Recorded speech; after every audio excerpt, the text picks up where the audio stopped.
Green house जो principles होता है उसके उस प्रिंसिपल्स के अकॉर्डिंग ये रन होता है। ग्रीन हाउस को जैसे ग्रीन कलर का बना दिए तो ग्रीन हाउस है, ऐसा नहीं है। ये पॉली हाउस भी ग्रीन हाउस है। ये दिख रहा है ना पॉली हाउस, ये ग्रीन हाउस है।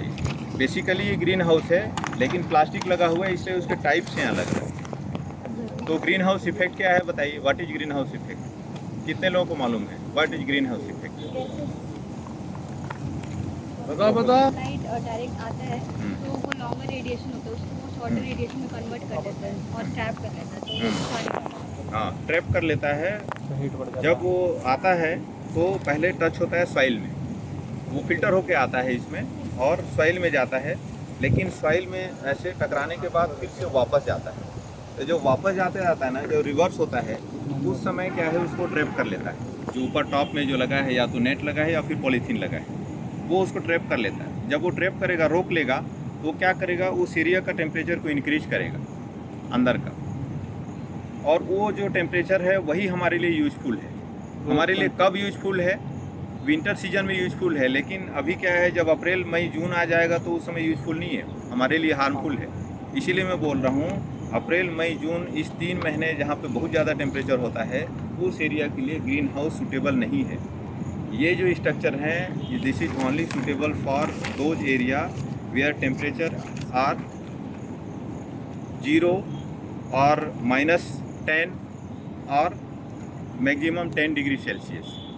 उस एरिया में इस स्ट्रक्चर को वहाँ बना करके हम ऐसे क्रॉप को ले सकते हैं जो प्लेन एरिया में होते हैं, जिनको हाई टेम्परेचर की ज़रूरत पड़ती है। जैसे इस स्ट्रक्चर को वहाँ हम लगाएंगे तो जहाँ पे 10 डिग्री सेल्सियस है वहाँ पे 20 डिग्री सेल्सियस हो जाएगा, टेम्परेचर बढ़ जाएगा वो इनसाइड।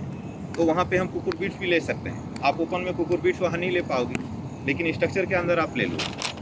तो यहाँ की तो कोई यूज नहीं है ना इसका, बेकार है। होल एरिया जो है ऊपर का शिमला हो गया, हिमाचल मनीला हो के गया, हिमाचल प्रदेश हो गया, उस एरिया के लिए सूटेबल है।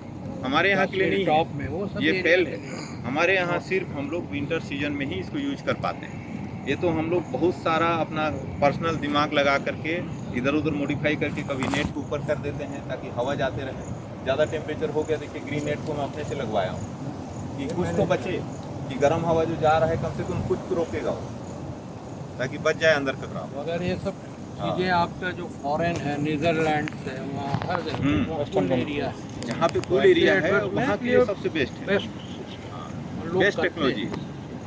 इसके बिना क्रॉप नहीं हो पाए।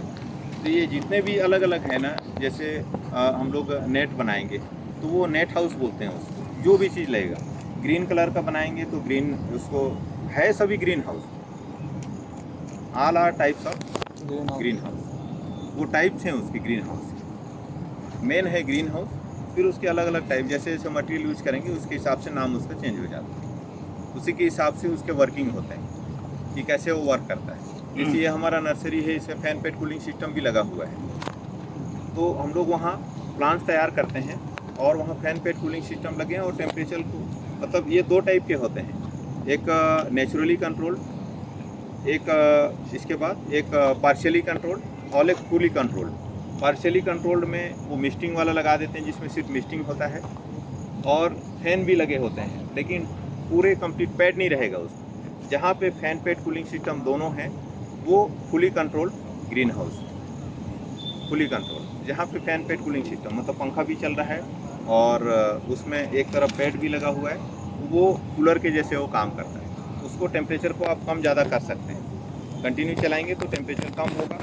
और उसमें आपको इंडिकेटर होता है टेम्परेचर को मेजर करने के लिए, और एक थर्मोस्टेट, और एक वो होता है कि जैसे ही 20 में आएगा, आप 20 में सेट करेंगे तो वहाँ पे फैन बंद हो जाएगा, फिर टेम्परेचर बढ़ेगा, ऑटोमेटिक वो फैन स्टार्ट हो जाएगा। वो पूरे सिस्टम आजकल ऑटोमेटिक आ गए।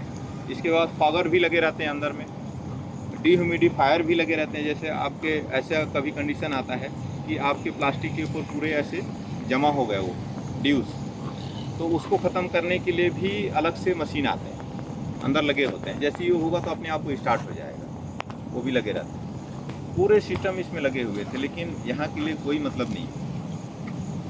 यहाँ के इस एरिया के अप्रैल मई जून मार्च से हम लोग क्रॉप लगाना बंद कर देते हैं, क्योंकि मालूम है कि टेम्परेचर अंदर बढ़ेगा, क्योंकि उसका पर्पज ही हमारा है ना, हीट को ट्रैप करना। ट्रैप करना। हाँ, ग्रीन हाउस इफेक्ट का बहुत अच्छा एग्जांपल आप लोग देखना, रेनी सीजन में क्या होता है, अचानक पानी गिरता है और पानी गिरने के बाद ना बादल छा जाएगा, बादल नहीं हटेगा और बादल रहेगा और पानी गिर गया और इसके बाद आप देखना आपको इतना बकी लगेगा कि वो क्या करता है, जो हीट है ना, एक तो सॉइल एब्जॉर्ब कर लिया है और बारिश हुआ 2-3 बजे और जैसे जैसे शाम होगा और बादल यदि नहीं हटा है तो जो हीट जो रिफ्लेक्ट हुआ है ना, जो वापस जाते रहता है वो जो क्लाउड है वो रोक लेता है उसको और वो वहीं घूमते रहता है। तो घूमेगा तो क्या करेगा, जितना उस एरिया में एयर है, जो इन्वायरमेंट है, उसका टेम्परेचर को इंक्रीज करेगा। वही है ग्रीन हाउस इफेक्ट, वही प्रिंसिपल है। इसीलिए हम लोग को अकबकी लगता है, जैसे जिस दिन रात को बहुत ज़्यादा बादल छाया रहेगा, आप कूलर चला लो चाहे कुछ भी चला लो,